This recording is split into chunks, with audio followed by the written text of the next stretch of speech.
Welcome to 3 Minute Warning, a Canadian Football League podcast, a member of All Sports All Plays Network. My name is Bill Beer at Pigskin Punk 13 on Twitter. And joining me tonight, Dallas Bergen at CFL Fans Toronto. And as always, all the games are available on ESPN Plus in the United States and TSN in Canada. Welcome to episode 9 of 3 Minute Warning. How's it going, Dallas? Hey, I'm doing all right, Bill. It's great to see you. Looking forward to discussing some CFL tonight. Of course, we had a trade deadline tonight, which was as exciting as always in the CFL, which means not that much action. Teams are bound by their salary management system, and so it is seldom seen that we see game breaking a flurry of activity on trade day, and yet we did have one deal that was really breaking news, and we'll get to that later. But I'm doing okay. How are you doing today? That's good. Good. So, yeah, let's just go ahead and get into the news because there's some Jumping right in. shocking news to start out. We're just going to start out with it because we're both Toronto fans, and Nick Arbuckle was traded to the Edmonton Elks. I didn't see this coming. I was downright shocked. You actually messaged me, and I was like, "What? No, I didn't hear that." And then I read it, and I was like, "What? I can't believe this." So, what do you think was going on with this? Because it seemed like that Toronto's coach, brought Nick Arbuckle because he had coached with him before, and he's 27 years old compared to McLeod Bethel's Thompson's 33. What do you think the reasoning is behind this? Because it didn't seem like they got much to me personally, but I don't have that much experience in the CFL. They did get a quarterback in Chad Kelly, who anybody is familiar with the Buffalo Bills, and Jim Kelly. He's the nephew of Jim Kelly, and he did spend a few seasons in the NFL as a backup. Yeah, diving right into that. I don't know. This was a bewildering move to me. Inconceivable, inexplicable, unexplainable. And yet, of course, you have to believe there was good explanation for this move. The Toronto Argonauts are a winning team right now. They sit, I guess, technically not atop the Eastern Division, but they are close to, or atop the Eastern Division. Right. And it seemed by all accounts that this was really working with McLeod Bethel Thompson and Nick Arbuckle. And Nick Arbuckle, yes, had faltered and struggled in his 4 games, going 2-2, and turned over the ball more times than you would like to see. And yet you've noted the ages of these quarterbacks. And given the time that McLeod Bethel Thompson had in Toronto to really cement that starting number 1 quarterback role, and not just for the season, but into the future, it seemed like it would have made sense to not make this deal. Does this deal make the Toronto Argonauts better right now? I don't think it does if you're open to a 2 quarterback system. And we've talked about that in the weeks past, that they can win with both of these QBs. And McLeod Bethel Thompson can be brilliant at times and is inconsistent at times. And Arbuckle's been pushed into a number 1 role where maybe he's not quite ready for that. And that's become abundantly clear. But I'm disappointed with this move, because I think there was lots of potential for them to win with both of them. And I think the luxury, and by all accounts, even after this trade, is that both of these QBs were team first guys. They had a great relationship with each other. There are a ton of quotes from McLeod Bethel Thompson saying what a great teammate, how well he and Nick Arbuckle worked together. It's a little bewildering, particularly because the trade is for futures.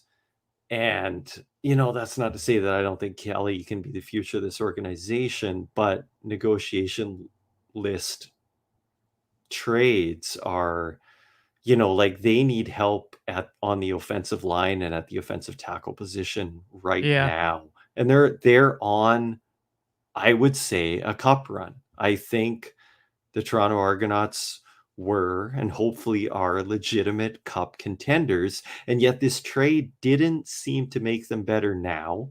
And it didn't seem to make them better in the future either, if not for not a gamble. Acquiring a negotiation list quarterback is not a gamble, but it is a long shot, So I don't know. I can't explain it. I'm a little bit down on this move. I'm not ashamed to say it. I think a lot of Argonaut fans and CFL pundits are scratching their heads as well. So Do you think this was something because I don't know, a third round pick to me, and that's just Canadian. Your Canadian players, correct? The draft is just for the Canadian players. Is that right? That's right. Yeah, that doesn't seem like, they did anything to really address the quarterback in this negotiation list. This isn't like guaranteed that they're going to sign with Toronto. Is that correct? Yeah, no, not at all. And so it's not a lot of return. Now, for anyone listening who isn't a CFL fan, this is somewhat common at the trade deadline too, that there is not a lot of value for players traded at the deadline, partly because of the constraints of the salary management system. Yeah, so in some ways, I think this was fair value, and at the same time, this was not a great return for a quarterback who, could be a star for years to come. And the Toronto Argonauts did move Trevor Harris and Zach Collaros, who they developed, and they developed Cody Fajardo too. And so Argonauts fans are really struggling with this, I think, particularly because McLeod Bethel Thompson has had a chance for years to establish he's a number one quarterback. And I am a McLeod fan. So I will say that he led the league last year. A lot of people won't recognize what he did last year and his touchdown interception ratio and his yardage and his win-loss record in the CFL and as an Argonaut has not been good enough to have confidence in him as your number one going forward, and particularly his age, where in Toronto, the Argonauts need to develop a quarterback who will be the star and a star in this league to carry this team into the future that is only brighter. Yeah, I was very disappointed, and not just because I have an Arbuckle jersey, but that is disappointing. But it seemed to me, you said developing quarterbacks. They don't really have anybody that you can say is a great prospect. It was Arbuckle. Arbuckle was the prospect. He was the guy that they signed, and knows the system and everything. Injuries kind of, hurt him in training camp. And as we got into the season, I don't know if he was ever 100% healthy. It sounded like he was, but then he had a game where he struggled a little bit. I think he got hurt. Is that right? He got nicked up a little bit, and then he got hurt again. Bethel Thompson came in. Both his hamstring. Yeah, that's right. And Bethel Thompson looked pretty good for a couple games. He seems to have some very good games, and then he kind of hits a wall. Very good games. So I don't know if what is this? Toronto in general seems to play like that, especially, even on defense. I mean, last week, we'll get into that game, but when you give up that much rushing to one player, you didn't have a good game at all. You definitely didn't have a good game. So Yeah, and let's that's say a really tough thing. I mean, McLeod Bethel Thompson's a really tough player. He's so likable. I mean, personally, I love McLeod Bethel Thompson. I think he's a guy that you would want to spend time with, hang out with, chat with, and Nick Arbuckle too. It's one of the reasons why I really like this 2021 Argonauts team. Is it seems to be built top down from Michael Pinball Clemens, with character, with class. And so that's part of what contributes to the disappointment of this move. There's so much character and class in the players here, and yet there's a lot of frustration too because of the inconsistent play of both of those quarterbacks. And it sounds like there was a financial, or maybe salary related, but maybe not, maybe just about money, which kind of stinks too, about having these quarterbacks did they spend a lot of money on all these free agents this year? I mean, I'm not familiar with how the cap works in the CFL, but they sure did seem like they signed a bunch of free agents in the offseason. They definitely were the most active in free agency, and that has attracted the ire or commentary of people from around the league. And yet, I mean, I was always one of the first to defend the Argonauts, to say their quarterback salaries are not, not what some of the other teams are. I can't imagine. I guess Nick it's Arbuckle, over 18 games, but over 600,000 and above for starting quarterbacks. So I don't know if this was an SMS, a salary management system issue, or whether it was just a dollar saving issue, which is super short-sighted, because yes, the Argonauts are on a cup run, and McLeod Bethel Thompson has produced and could very much lead them to a Grey Cup championship. And this city and this fan base needs to see a quarterback of the future. I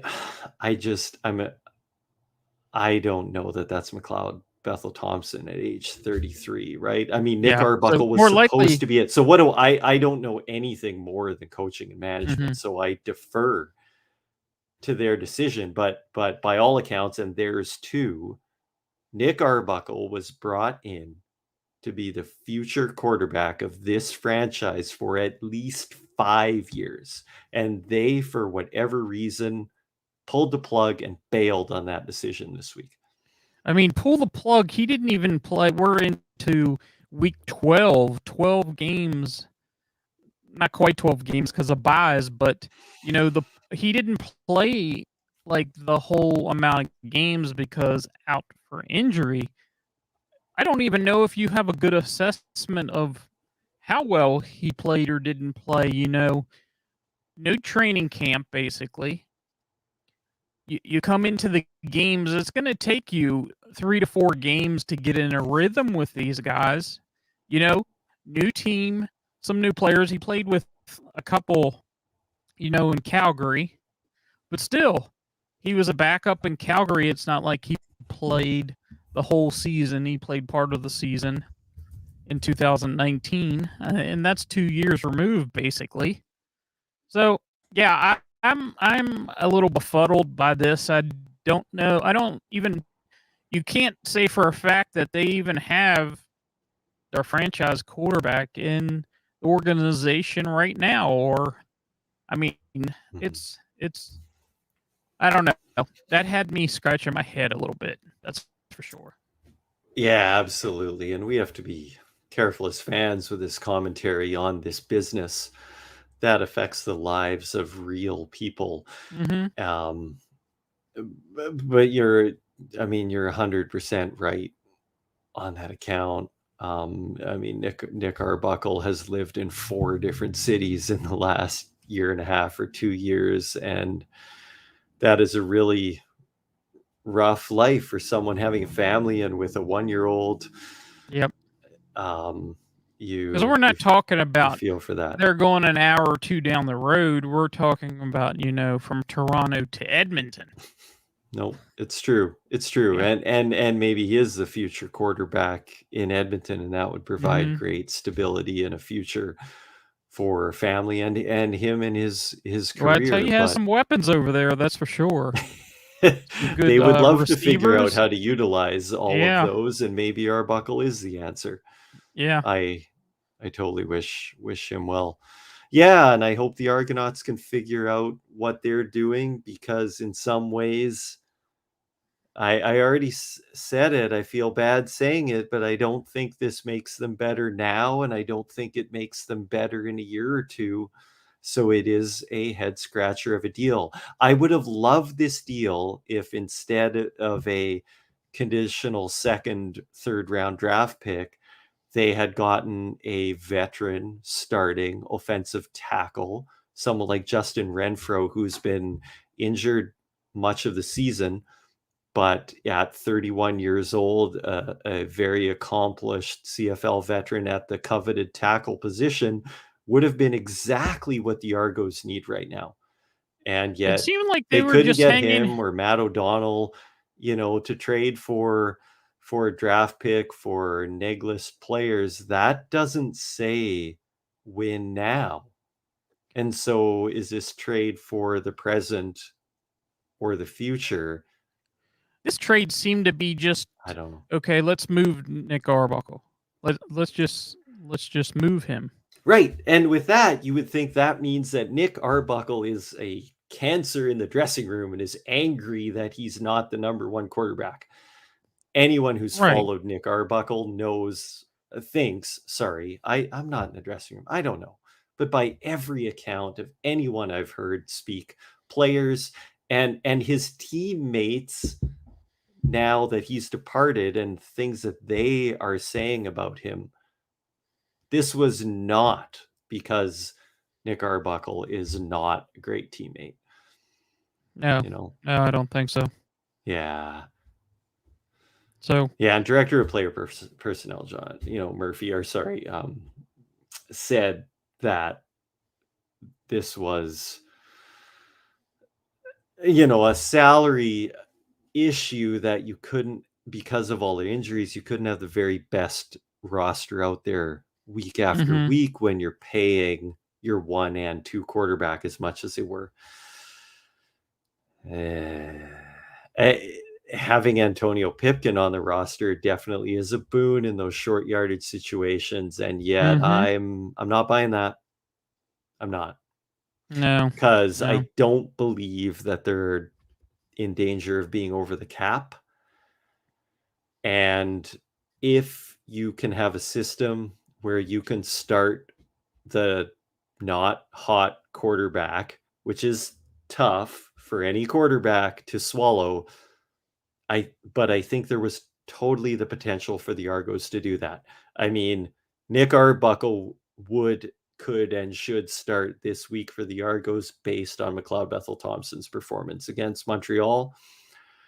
That's a tough way to coach a team. And yet I've said to you in weeks past that if you have the team culture that can support 2 number 1, 1A, 1B quarterbacks, and you play the hot hand, you can win a championship with that.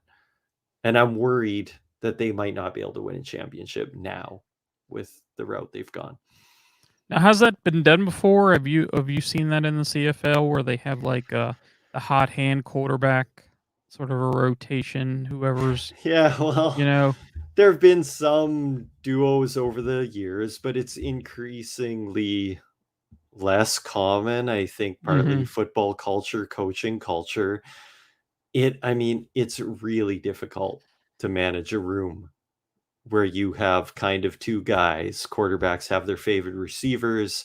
The media talks, the players talk. It becomes toxic. Players are competitive, but I'm a Rider fan from birth. The Riders won just their second Grey Cup in 1989 with Tom Burgess and Kent Austin, and Tom Burgess played the West Final, beating the 16-2 Edmonton Eskimos at that time.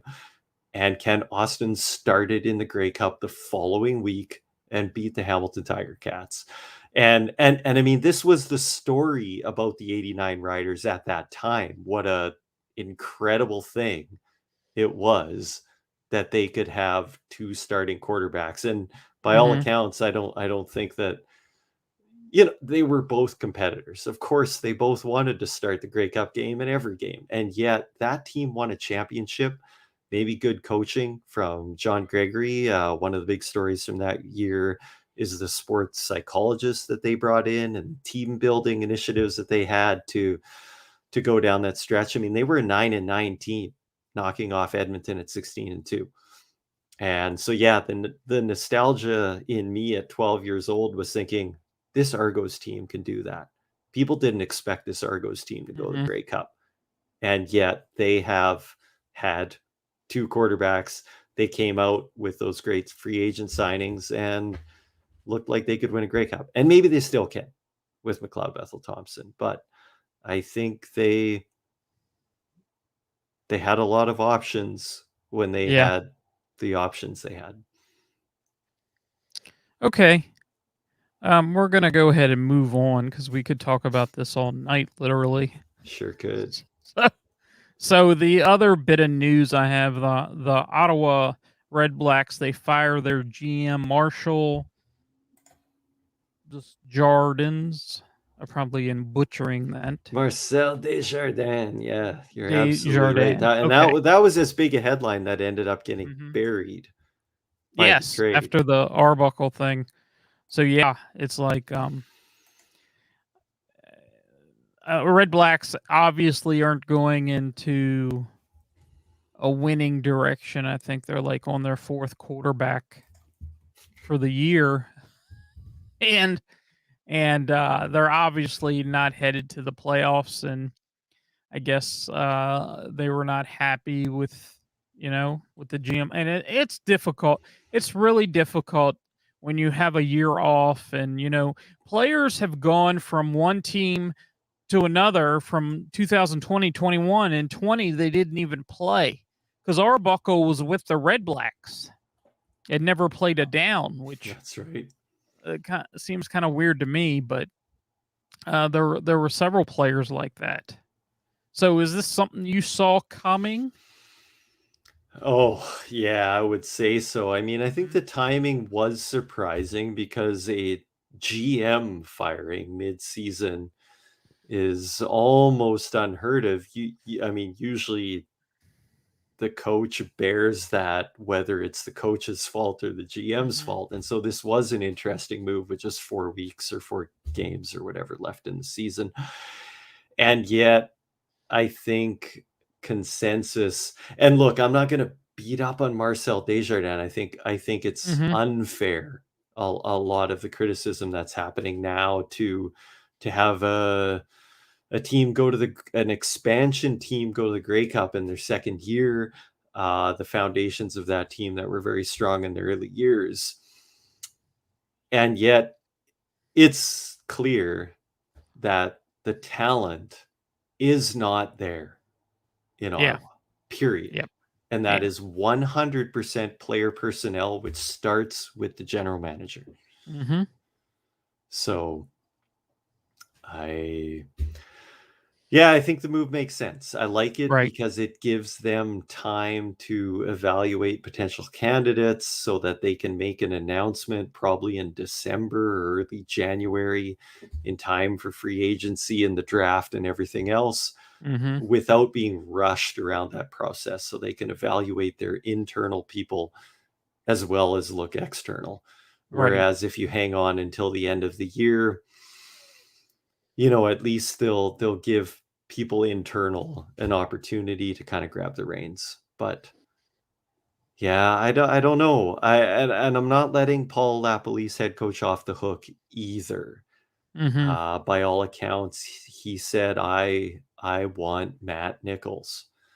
And that is a huge piece in this downfall this season of that team.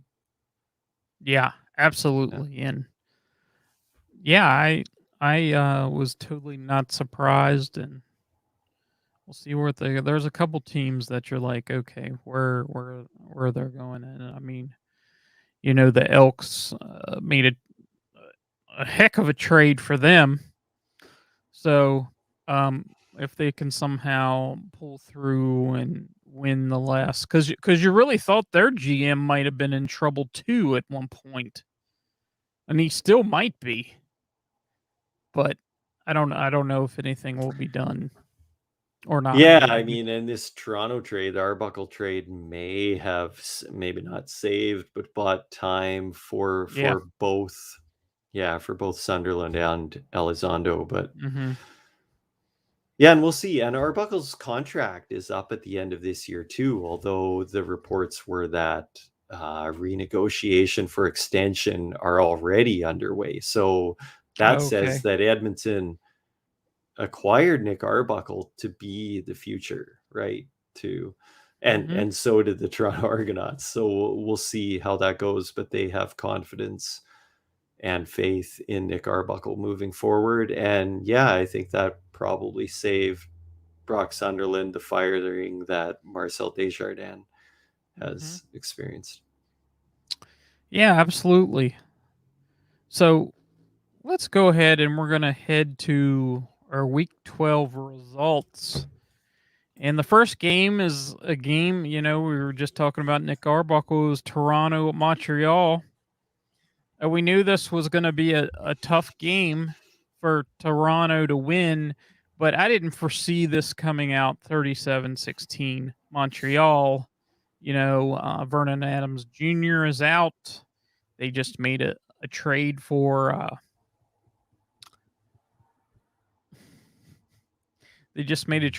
quarterback.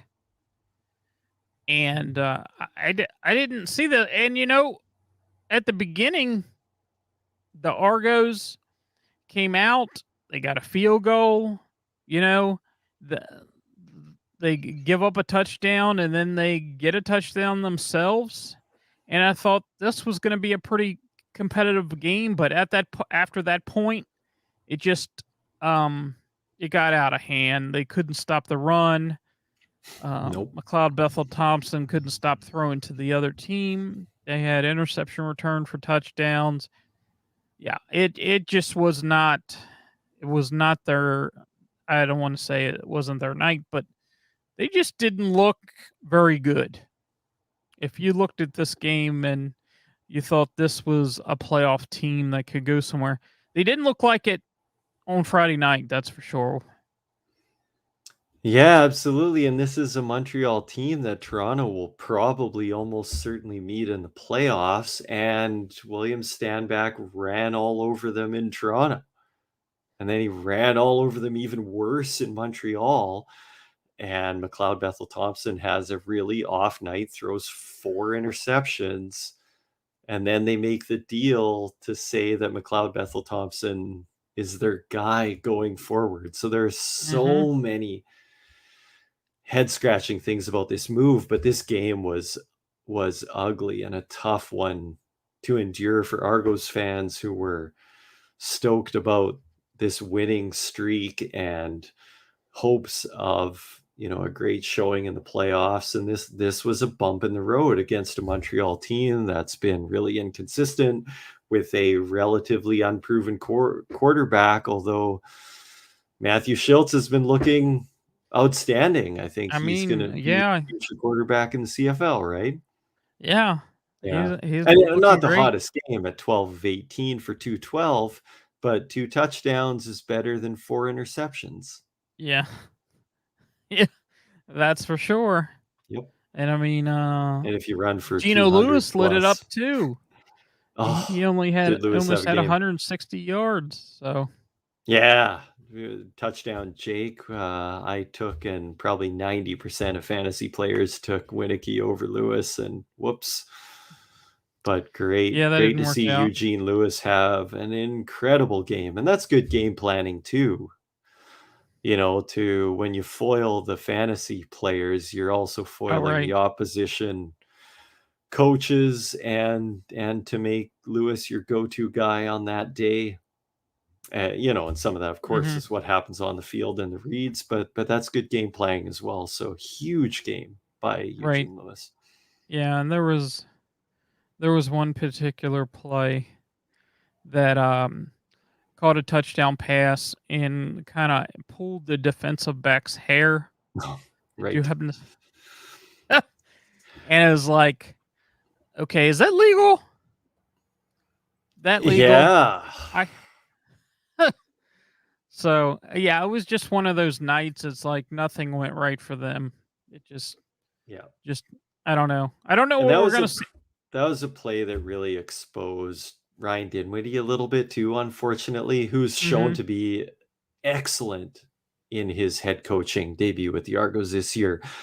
But you have to think that the Argonauts didn't challenge that call because the oft spoken rule in football is that you can tackle a player by their hair. And Mm-hmm. so people in football all know that if a player has long hair or dreadlocks, that you can tackle them by the hair and it's part of the jersey and it's fine.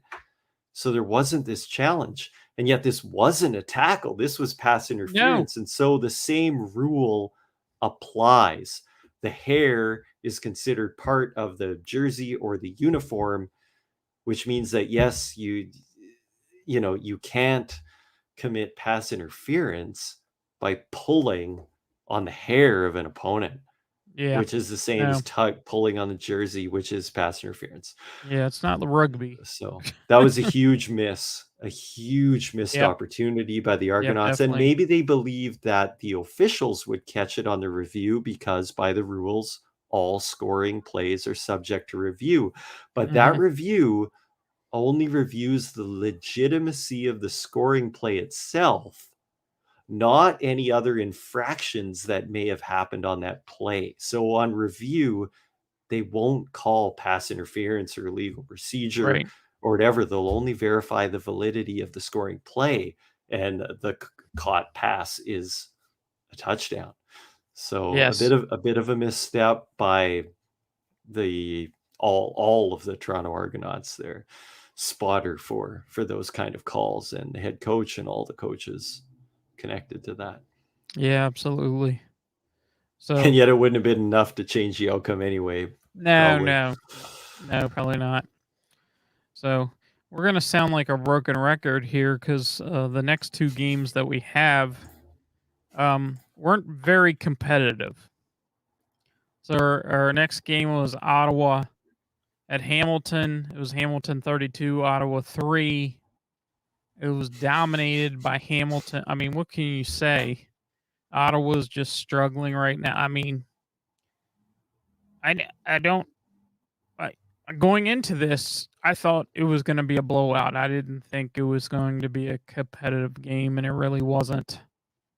And Hamilton is starting to play well. And I mean, they're one game behind Toronto right now, and they could easily take this division because you know I think the Easily. last game of the season they have to play each other. So um you never know, I don't know what they're going to do. I thought that Dane Evans might play in this one, but he just come off the injured list. So Jeremiah He had Masoli 2 played. touchdowns.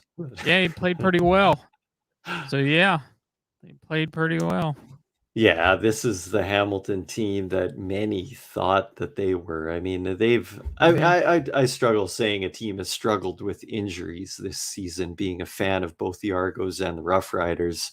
I know that those two teams have suffered injuries as bad as anyone, and yet looking at Hamilton, absolutely they've had serious injuries at key positions all season long, and now are finally, aside from the injury to Braylon Addison this week, which was really painful to see in every aspect, because you were so happy to see one of the league's elite receivers come back, and to go Yeah. down with what looked like a hamstring injury was rough. But I mean, Hamilton is pulling it all together, and there's a team with 2 starting quarterbacks that they can win with both. Yeah. and Toronto no longer has that. They're going to But they- have to get past William Stanback, who they haven't been able to stop, and the Hamilton Absolutely. Tiger Cats, who have a really outstanding team. It's going to be an Aside uphill from a battle. 500 record, I talk it up all year, but I've believed from before training camp started, and I still believe today that Hamilton is the team to come out of the East. Yeah. And my Argos fan friends will hate me for it, but this Hamilton team is great, and they demonstrated that again. And yes, Ottawa demonstrated that they are bad, absolutely. Yeah. And yet, Hamilton's got a great team on offense and defense, special teams. The return game is suffering a little bit when Banks is hurt and Frankie Williams is hurt. Mhm. And yet, you can't count out Hamilton, and they made a case for that in this game. Yeah, sure. absolutely. Talking about cases that are made when we go into our next game. A few weeks ago, like maybe even a month ago, we thought maybe Winnipeg and BC would be like the elite in that West Division, but It's we only got Winnipeg. we got Winnipeg put up 45 and BC having a big old nothing, and BC looks bad. They do, or is it BC looks bad or Winnipeg looks that good? Yeah, well, that's the thing. It seems like Uh-huh. anybody who's playing against Winnipeg looks really bad, and Yep. anyone playing, I don't know, Ottawa and Edmonton look really good. I mean, I can't believe that BC performed as poorly as they did. What a shocker. And yet I guess they were continuing the trend from the previous week. Yeah. But did Winnipeg assert their, it's not just dominance, but Yeah. this is a team for the ages. Lots of people have been saying it all season long, and I've tried to resist it. You can't resist it. Looking at stats, looking at everything, looking at on-field performance. Oh my goodness. Winnipeg is an unstoppable machine on and off the field, on offense and defense. And yeah, who's going to beat them and how? Only Toronto has. Maybe they're the best hope, but I don't know.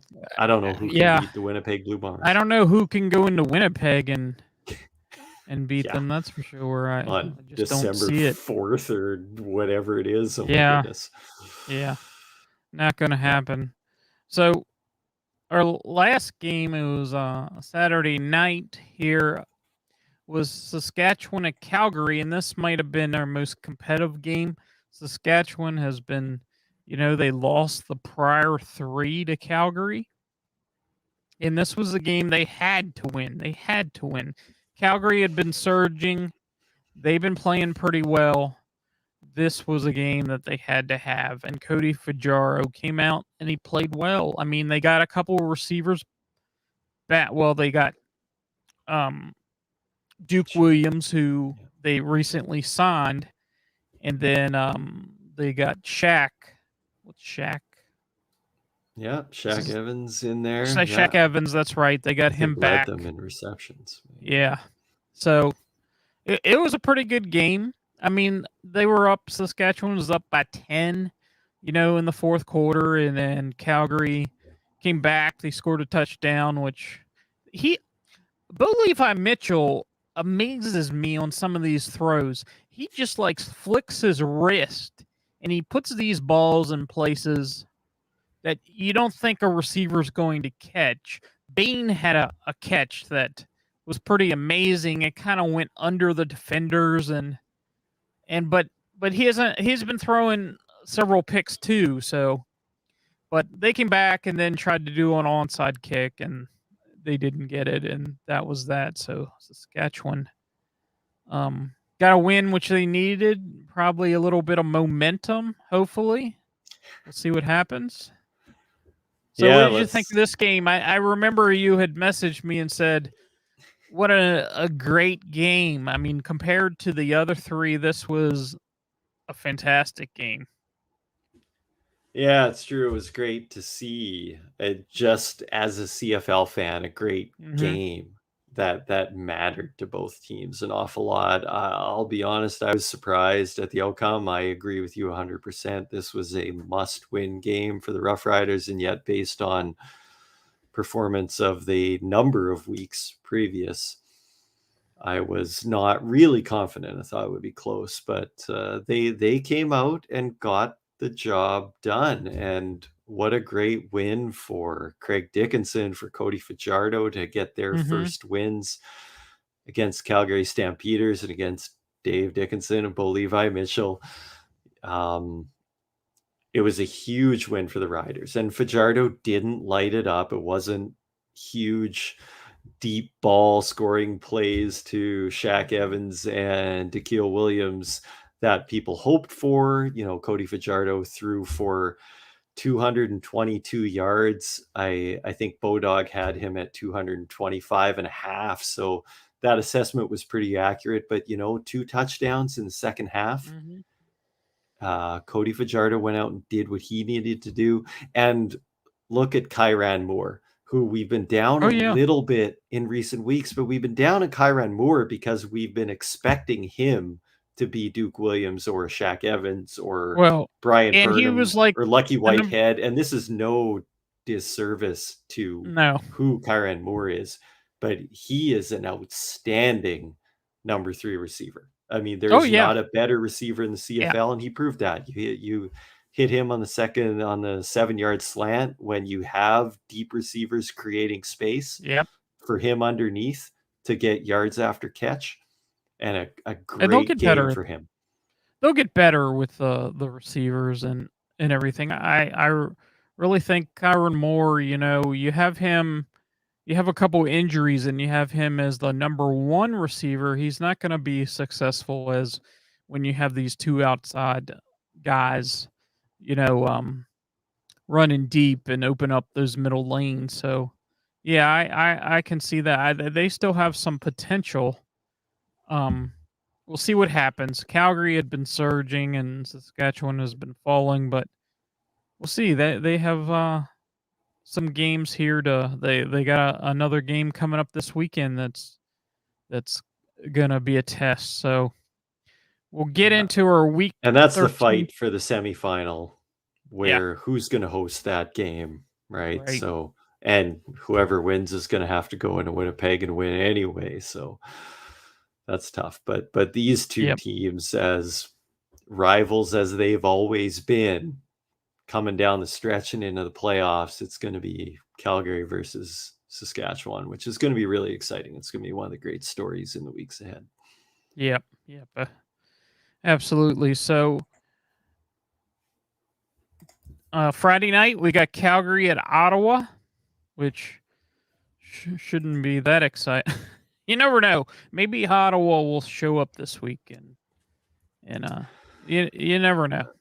Yeah, these bad teams always win a game sometime. I mean, I recall it happening many times. It seems so often against Saskatchewan too. The winless or the 1 win and 10 losses team pulls out a surprise victory, and it will happen. Somebody will take them for granted.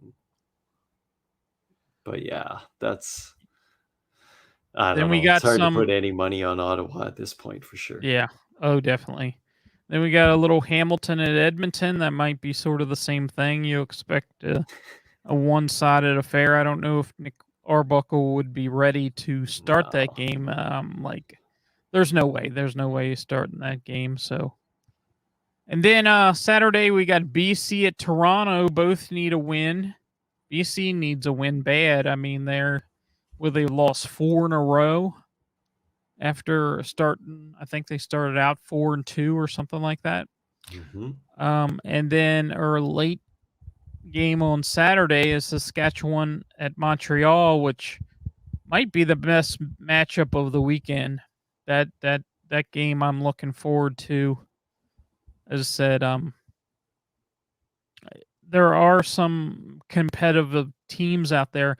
Some of the matchups here as of late, seem to be, more of one-sided, and I really want them to be more competitive. You really want a more competitive games, to get people to watch and excited about sometimes.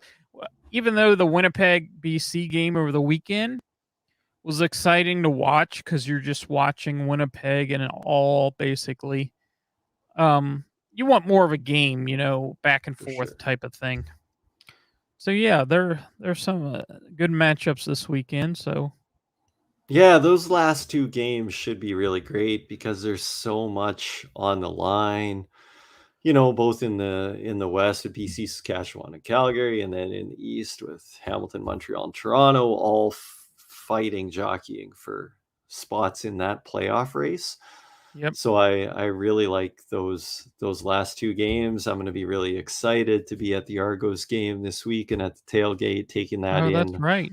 Hopefully the weather's great on Saturday, but I can't wait for that game, and that's going to be a Hmm. really important statement game for the Argos, particularly after this trade and after not a great performance by the team and by McLeod, Bethel Thompson in Montreal, for them to continue that winning streak at home because they are undefeated at home this season, and a tough Yep. game for BC to come in and win. And yet they need to assert that they are in this competition, with Calgary and Saskatchewan, and of course, statistically, they are. And yet, after that pounding this last week, that's you know they're they're in tough a little bit, but that should be a good game too. Yeah, absolutely. So we have a few minutes left here. We'll go ahead and jump into our fantasy studs and duds. And studs, I have William Stanback, of course. 26.3 fantasy points. He had a cost of 96.86, over 200 yards rushing anytime you're running back. Goes over 200 yards, you're going to have a good fantasy day. And of course, the Winnipeg Blue Bombers at 22 fantasy points. Pretty awesome. 5,300. And then, Zach Calera. I mean, who can you see? All your Winnipeg Blue Bombers basically did pretty well. I threw in Curly Gittins Jr. had Oh, good move. 19.6 fantasy points, only 44.81. It was kind of tough to find, somebody in there. And then, we get into fantasy duds, and I have Toronto, who had -1 fantasy point. I had him. Lost you. I Had had him Gittins too. too. Had I had him Gittins, too. but I also And had the Toronto defense. and then with all the receivers coming in or coming back from injury, Keon Schaefer Baker only had 3.2. He only had a couple targets in that game. But yeah, they're I seem to find that fantasy is hard to predict.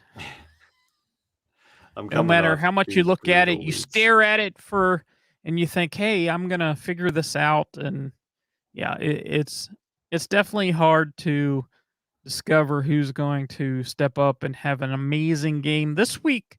This past week, maybe not so much. I mean, if you sort of knew Winnipeg was going to be pretty good, or at least you thought, because they had played BC the prior week. So, and I didn't really have too many Winnipeg Blue Bombers in there. So, No, me neither. I went all in on Toronto too. This is the week that I don't want to talk about. I think I had 58 points, just something terrible. And I did have Curly Gittins Jr. at 19.6 and Braylon Addison, but I had the Toronto defense. Had Chandler Worthy, who was good for 9.4 points, DJ Foster, McLeod Bethel Thompson, who were 6 and 5 points. So it was a brutal week for me, kind of yeah, going all in on the Argos, thinking that they would assert their dominance atop the Eastern Division, and now they're not atop the Eastern right. Division. So, It's bad. we'll go ahead and I guess wrap it up here. Just to let you know, we do have a CFL Fantasy League 3-minute warning. It'll be posted in the show notes. And we also have a CFL Pick'em, which I've done horrible at. I'm terrible at it.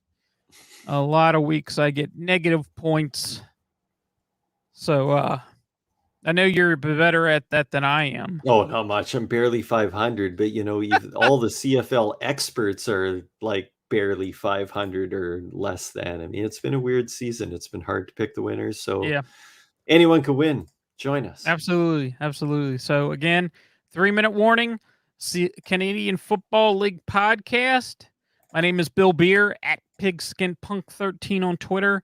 And this guy is Dallas Bergen at CFL Fans Toronto. We're on the All Sports All Plays Network every Wednesday, 8 p.m. Eastern live.